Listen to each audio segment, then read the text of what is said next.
نبداو مع التليفون الاول. الو عسلامة.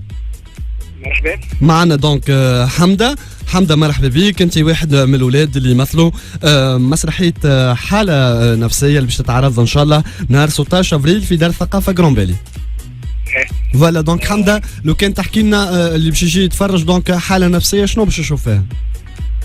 عرض 16 افريل ان شاء الله مسرحيه حاله نفسيه للثقافه المصريه كابتن جرومبيلي اخراج ابن عتروس.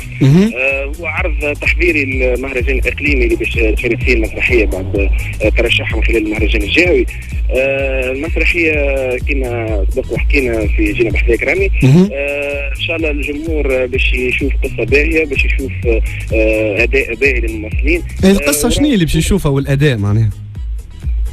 القصة يعني تحكي على طبيب نفساني عاش مشكلة باش تشوفوا انتم الاشكال هذايا. ما نحبش نزيد نحكي على المسرحية باش العباد تزيد تفرج تكتشفها في العرض.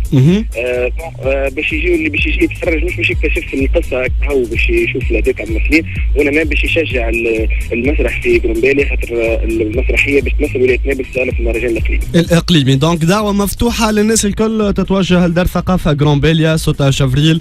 حالة نفسية نص واخراج من العتروس، تمثيل حمد العيساوي، خولة بالأحسن، خالد ناصف، زبير العزعوزي، سيف الدين الواتي، نور الهدى الصعيدي، فاطمة تواتي، أمل البحري وأشرف العتروس. دونك حمد الدخول مجاني، يجيو باش يتفرجوا في العرض من غير ما يدفعوا فلوس ان شاء الله. 16 ان شاء الله.